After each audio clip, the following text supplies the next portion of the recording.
When something is on fire, I need my nose to smell, and I need my feet to run, and I need my blood to pump, because my whole body depends on every other part of my body. And sometimes in the church, instead of helping out other parts of the body, we just want to amputate. Your body needs every part, and you need every part. And when you don't have a part of the body that's, or that part of the body's not functioning, there's a disability, right? And it's the same with the church. He says, we're all part of God's body. We're all part of Christ's body, and Christ's body is important. Whether one member suffer, he says in verse 26, this is what it ought to be. When one member suffer, all the members suffer with it. Okay, let me read that again. And whether one member suffer, all the members suffer with it. And whether one member suffer, all the members suffer with it. Rejoice with them that do rejoice, and weep with them that weep. And one member be honored, all the members rejoice with it. When one member is honored, all the members rejoice with it. Because here's the deal. When you're winning, if we're part of the same body, then I'm winning too. And when you're suffering, because we're all part of one body, I'm suffering too. That's how it works. Last year I did something dumb. And you're like, which one? Yeah, I know, there's a lot to choose from. I was pretty excited about a glass of tea. And the tea was in a glass fridge, in a glass pitcher in the fridge.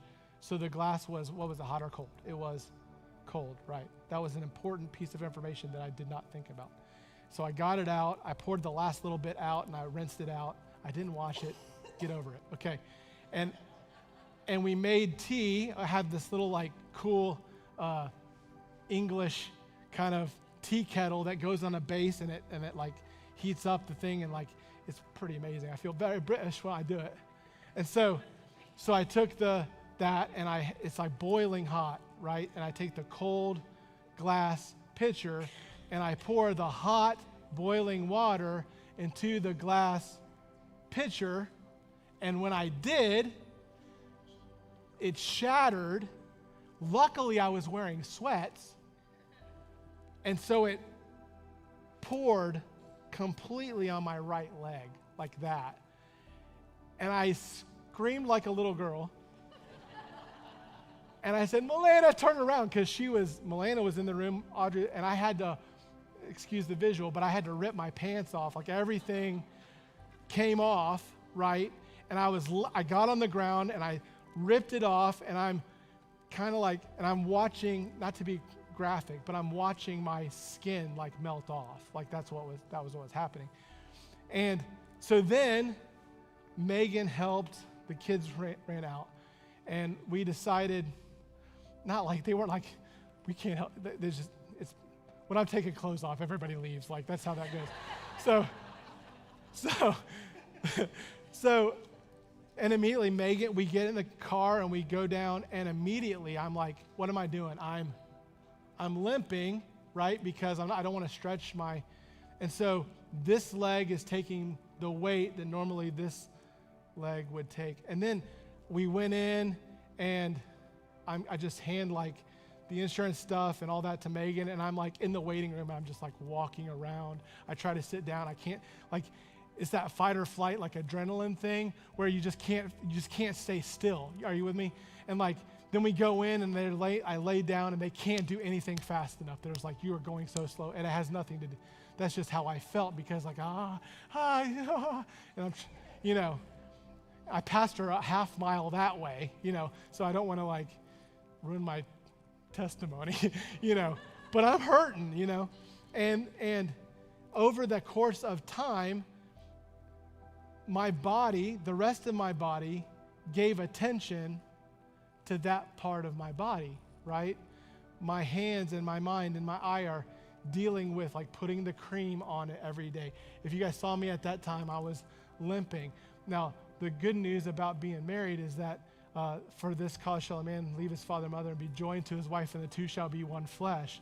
And so that meant, in this instance, for better, for worse, for richer and poorer, and sickness and in health, I had a built-in nurse that helped me to put the cream on and to do that. And it was awful. And at that time, I'd never experienced at this level, this is one of the more, when you smash your body, there's a sense in which you feel like your whole body, when you smash your toe, your whole body hurts to a certain degree, like it doesn't, but you kind of feel that way. Well, that's kind of like that made my whole body hurt, right? And go with this metaphor.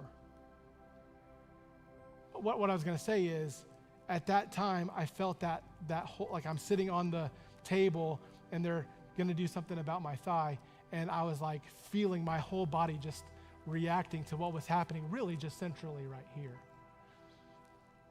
Now go with the metaphor. What if, in the text, the foot's saying something, the hand's saying something, right? Like, so go with this metaphor to this illustration I'm using.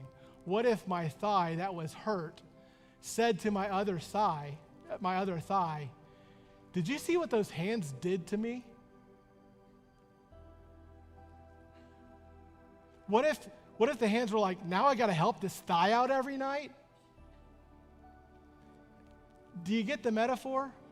See, in the body of Christ, when someone is hurt, sometimes in some places, when someone's hurting or something's going weird in the body, let me just say out loud, collectively we're a body of Christ, but we're members in particular, right?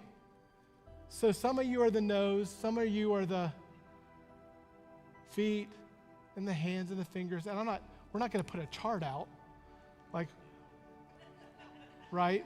But you get the idea. We don't think that way because the body is one, right? But sometimes in the church, what ends up happening is somebody's not functioning right, or somebody's being weird, or somebody's hurting, and what we give instead of care is criticism. We criticize and complain instead of helping and healing. When something is on fire, I need my nose to smell, and I need my feet to run, and I need my blood to pump, because my whole body depends on every other part of my body. And sometimes in the church, instead of helping out other parts of the body, we just want to amputate.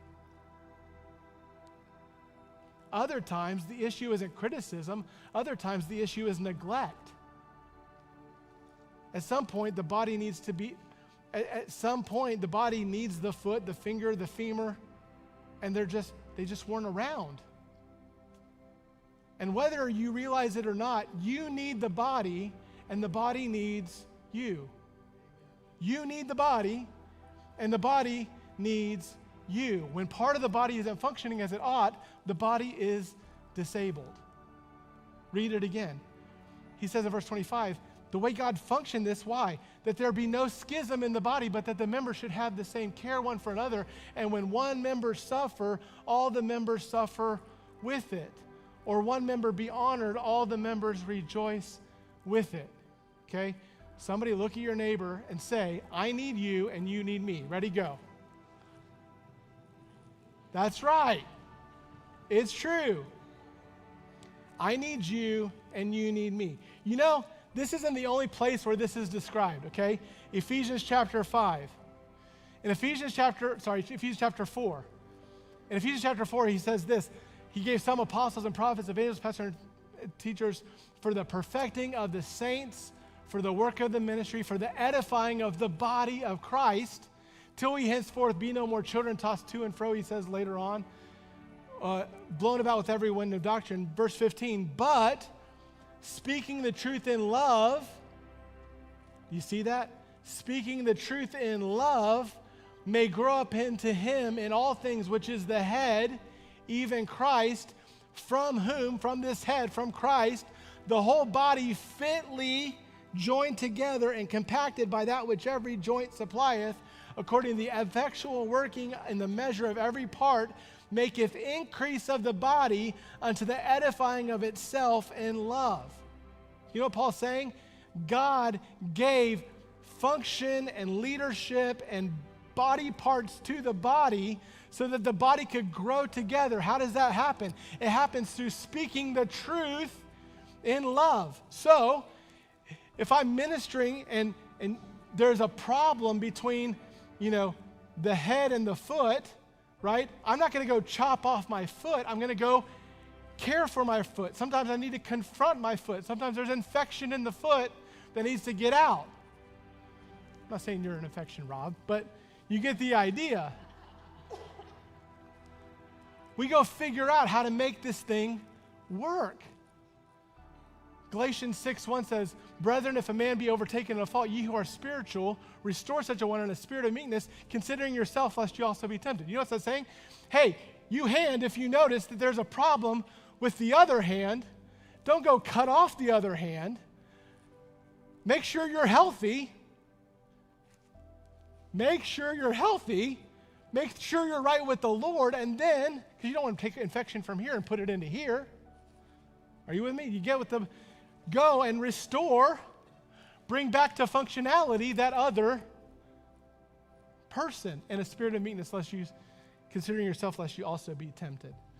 And so, as the body is used by Christ to love and care for each other, then there's health and there's growth.